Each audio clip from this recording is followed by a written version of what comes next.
job. Hey, thank you, sir. Thank you. For the record. So I'll start with a question or two, and then we'll open it up to you all. I would just love to hear a bit about how you kind of, decided to write and direct your own, thing for yourself, which I think is amazing and you're so great in. So I'd love to just kind of hear a little bit about the story and where it came from.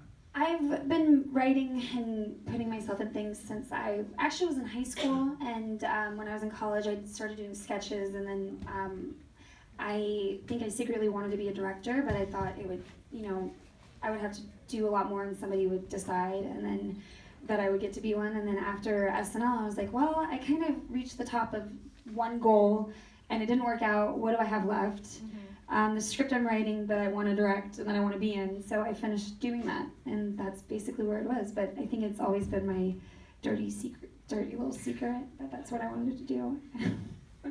Yeah, well, and then I love the cast that you put together in this. Like, everybody's so great.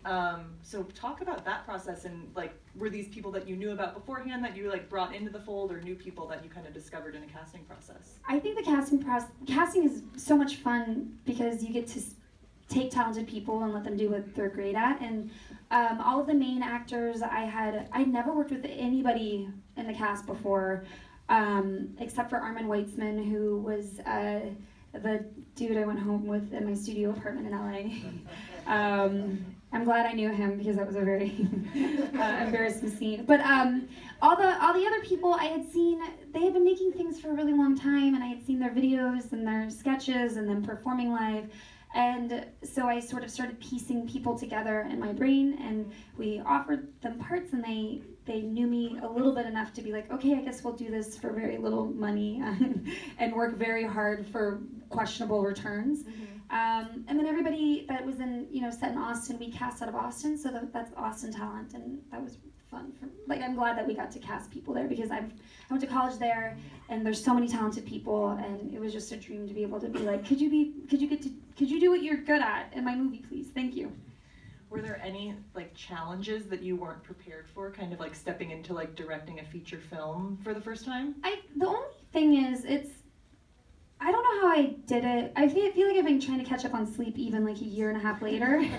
Because when we were shooting it didn't seem too hard. The only problem is because I was so used to doing very small projects, and I would just work with people for half a day, and I kind of just told them everything I wanted to do. There was a lot more communication, and I couldn't just be I couldn't grunt it out like I normally did. I'd have to be okay, this person doesn't know me. I can't just point. I have to articulate what's in my brain, and that was a whole other skill set to be able to articulate what I was seeing. And I'm still working on it. I haven't gotten it right. I can barely speak in real life. Do you guys have questions? Yeah, right here. Talk to us about how long the process was from the whole shooting, and that one scene where you and Nick are, that night scene, how long did that take? That seemed like it was, especially at nighttime, I'm sure it went to break of dawn. Question was about the shoot and kind of the night scene and what that process was like. This is an indie film. There was no time to shoot anything ever, and that specific scene, especially weirdly, it was the very end of a night shoot, and we were fighting against the sun coming up. So, I don't know, I think we shot it in an hour and a half, and some of the takes we couldn't use because the sky was turning blue. But yeah, and it was such an important scene, and then in retrospect, we were like, why did we shoot that at the very end of the night when we were running out of time? But it seemed that everything happened like that. But fortunately, you get what you need to get, or you make it work. More questions? Yeah, right here. I wanted to know, was there ever a Mr. Roosevelt, and were you tempted sometimes to film a cat scene, flashbacks, whatever? There's no real Mr. Roosevelt. I have a cat named Mr. Feeney, and he did get.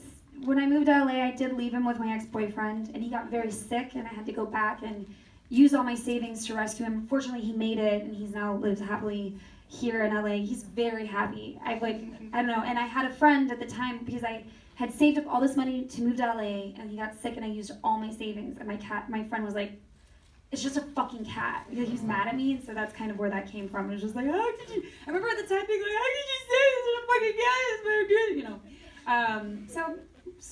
reality. And then shooting animals is very difficult. And so the cat that is in there was a friend's cat that we just poured food into a bowl and let it eat.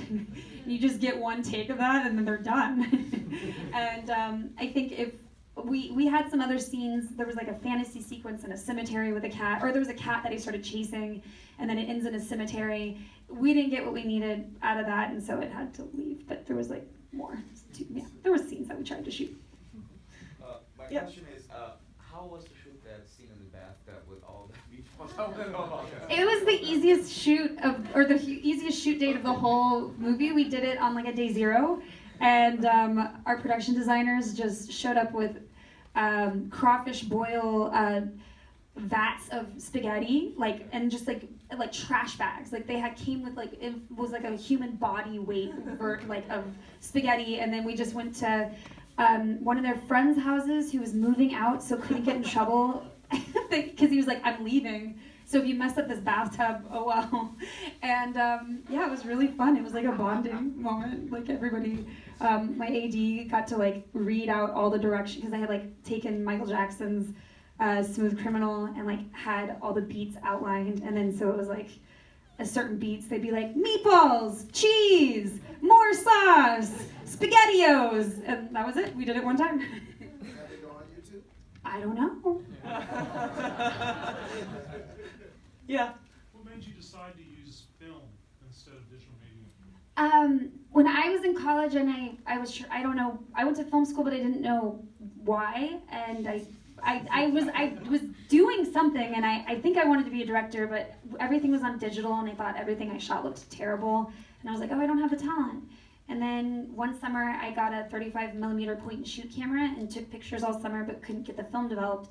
And then when I finally did, I realized that because I wasn't looking over my shoulder, I kind of developed an eye and just started going with my instincts. So I started shooting on film, and I've shot on film for years. And when it came time to do the movie, I really wanted to shoot on film. It was always my dream. And then we all had a lot of discussions about it, and we all agreed that it would make the movie, it would elevate the movie and match the aesthetic of the character and the script, which is kind of scrappy and a little bit punk rock, it just kind of has a rough around the edges, but also it's elevated, and I think it makes it look different than other indie films that are all shooting on the same cameras. Yeah, I really like that choice. Yeah, right here. I have two unrelated questions. First one is I really enjoyed it and want to know, do you have a commercial release plan? I know it's already been set up. And the second question is, was that your diploma in the box? We're sort of distributing it through some independent cinemas. There's going to be a week-long run starting next Friday at Cine Lounge in Los Angeles. Then it'll be and tell your friend. I mean, this is still a ground operation. I'm going to be putting up posters on light poles next week, by myself. So tell your people that it's going to be here. And then in New York, it's going to be Thanksgiving week at the Sunshine Cinema Landmark Theater, and then we'll see where we can slate it in, and then it'll come out on Netflix. And then was there another one? Was that your diploma? Oh, no, that was Emily Loretta Martin's diploma. Probably have time for one or two more. Yeah, right here. I love the movie a lot. I know this seems like an obvious question, but what was it like to direct and act simultaneously? I struggle with it even when I try to do shoots. So the question was about writing and directing simultaneously, or writing and acting. Yeah. Sorry. Directing and acting simultaneously. I started out doing a lot of videos, so I got a lot of practice of just deciding that I'm not me, and that there's two different people happening, which is the actor who needs to get it fucking right, and then the director who wants to get it right, and they kind of just talk, they kind of fight with each other. But I like, because I thought it out so much, I know if I'm doing it right. I don't know. One thing I learned though, just through editing the movie, sometimes I would interrupt myself as oh, I didn't do it right, and I actually did do it right, and I was self-editing before I let the performance play out. So I guess the only advice I'd give you or me in the future is just let it go. Like just let it keep breathing, and it's okay if you don't get it right the first time. If you just like loosen up, it'll happen. I kind of think that's a great moment to end on. So I'm going to say thank you so much for joining us, and thank you all for sticking around. Tell your friends about the film getting released in Los Angeles. Help spread the word, and thank you all for coming. Thank you. We're gonna get some more. Yeah.